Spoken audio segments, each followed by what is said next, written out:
I mean, I would guess not. What's their perception of everything? I remember looking at an MSNBC interview some years ago where they interviewed Pakistanis, and most of the Pakistanis believed that Osama was a CIA agent. And so, what do the Afghanis, from your contact with them, believe? What's really going on? Well, I mean, as far as Osama bin Laden, it's no secret that we gave him money and we armed him and we helped him prepare the Mujahideen to fight against Russia. I mean, this is a fact, and so that that part of it is true. Uh, but overall, the Afghani people, there's a small percentage of them that are radicals and that are extremists or just pissed off that America is there. And then there's another percentage of them, excuse me, that are somewhat happy to see us there. They tend to be more progressive Muslims. The Taliban used to be a political party, and they enforced a very strong version of Sharia law into their country. And women had to be fully wrapped, men had to have beards so long. If you didn't, you could be beaten. There was a lot of things that could happen to you. So the progressive Muslims are saying, hey, Sharia, this version of Sharia law wasn't working for us. But then you have a lot of Afghanis that are just wanting to, hey, we just want to be farmers and goat herders and live our life the way we've been doing it for thousands of years, and we don't need any intervention. You have some Afghans that are, somewhat happy to see us there because we're bringing money, whether we're buying their land to put military bases on it, or we're providing them with jobs on a military base. Some of them are happy to see the money come in, but are also fearful at the same time that as soon as they step off the base, they could be abducted or kidnapped or killed. Because, a lot of Afghans see those type of people as supporting and aiding the enemy. To them, we're the enemy.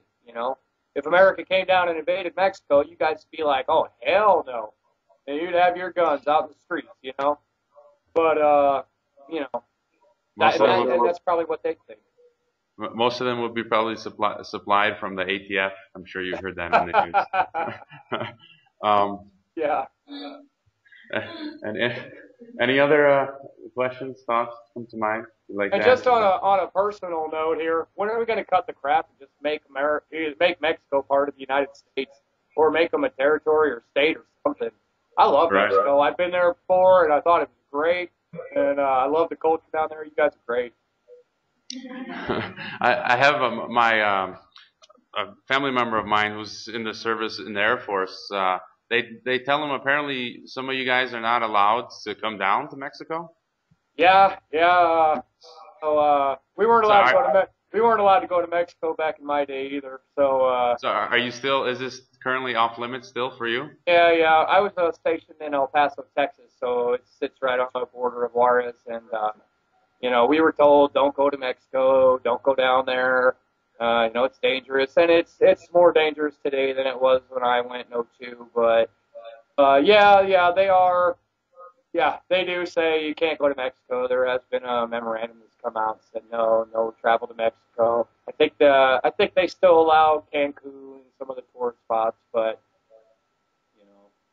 So it's going to be a while before we see you down here, catching some sun and drinking cervezas. In case you haven't seen, I'm a rebel. If I want to come to Mexico, I'm coming. Any other final thoughts? I have a question. What happens if you're on duty, wearing your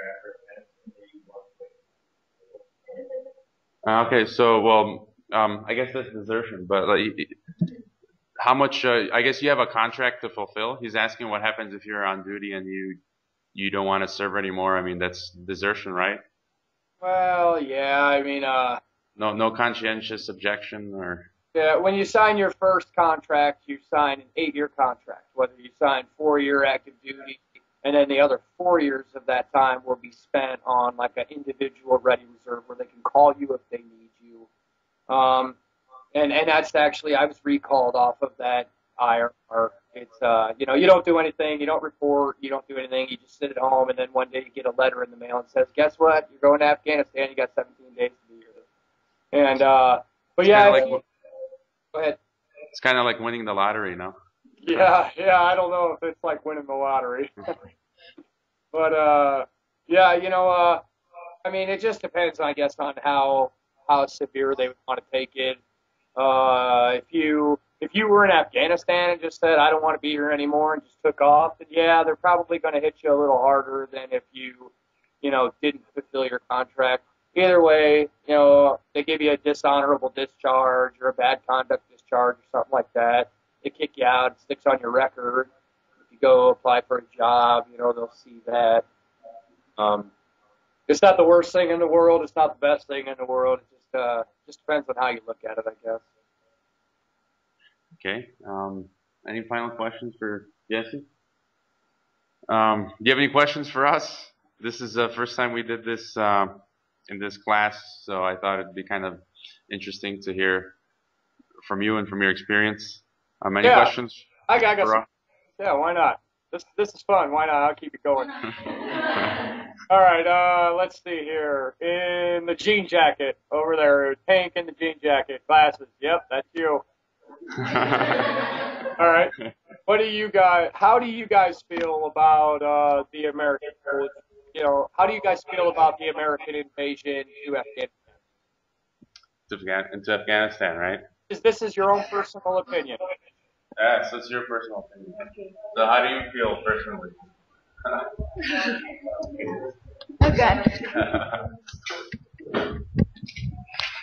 Okay, that one is a tough question, I think so.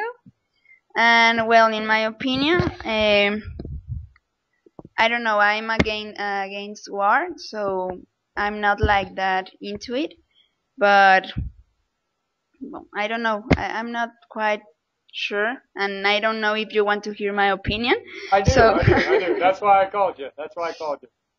Okay, all right, let's go with an easier question. Okay. Well, you said easier questions. Easier question. Maybe you could pick on someone else.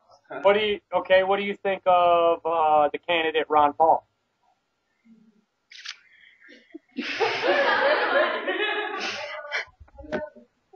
Who loves him? Yeah? Does someone else want to feel free to answer that? Someone else want to... I think someone else wants to answer that one. Come on, jump on up here. Yeah. Okay. Because a large number of them didn't know who Ron Paul was until I mentioned him in class. But you said, what did you just say? She said she loves him. I guess from what she's heard from him, and after showing some of the clips with you, and then the clips related to him, I guess they've fallen in. Some of them have fallen in love with Ron Paul. That's great. She's saying he's the only one that made sense, right, in the debate. Right. Yeah, because everybody else is just like, oh yeah, let's have war, or everything else is like nonsense. Right. It was not realistic. It was impossible. And he's the only one that was like clear on what he wanted. Okay. Do you have any other questions to pick on some other students? This is kind of fun, actually. Well, maybe one more. I guess. Okay. What about what do you think the overall mainstream media? How do you feel that the mainstream media portrays certain things? I mean, I know that I'm asking you on a Mexican level here. I see what the mainstream media tells us about Mexico, but I have a lot of Mexican friends here who contradict a lot of the things that the mainstream media says. How can you tell me something different that the mainstream media tells us that is different from how Mexico actually really is? Don't make me start calling on people. He's gonna make you do push-ups. So the perception of Mexico, like we hear the horror stories in the U.S., right? Like it's the end of the world. They said it's worse than Afghanistan. Right. I've only had my house broken into here once while I was on vacation. That was the worst that happened to me. But what would you guys say as Mexicans? What's the perception? Is it true? Is it worse? Is it not as bad? Can someone come up to the mic so we can hear Your voice, yeah. Okay, we. Hello. So, well, I think it's a bit exaggerated, or like, people think it's kind of a war, like, people dying on the streets and bombs and stuff, and it's not that at all. Like, it's just, let's say the people who are involved in the narco traffic, ring are the ones who are killing each other, and the only risk for you as a citizen is if you're caught in the crossfire.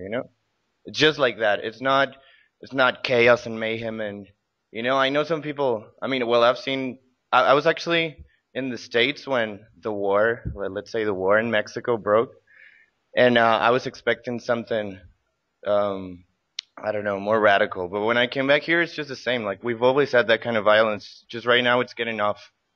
I don't know. It's getting out of control. It's just growing and growing. But it's not a war as what you would imagine of a war. Right. And that's it. Yeah. All right. Yeah, I've been wanting to actually move down to Mexico. I've started already on some of the paperwork process, and I love it down there, and I like the idea that you can, the family values and the community and just the way that people are with each other, and the opportunities to be able to just open up a small business if you want to, and among other things. There's just so many things I like about your country. Yeah, I teach in my economics class. What does a free market look like? Here in Mexico, you can go out on the street and sell hamburgers anywhere, but in the U.S., you can't open up a lemonade stand. The police come shut you down. Did you hear about the story? It was an 11-year-old boy in Springfield, Illinois, and he had a little lemonade stand on the side of the road, and the police actually came and shut him down because he didn't have the proper permit. 11-year-old kid with a lemonade stand over the summer. I mean, what's happening? But there are some libertarian enclaves down here. I know in Acapulco. I don't know if you've heard of Jeff Berwick and the Dollar Vigilante.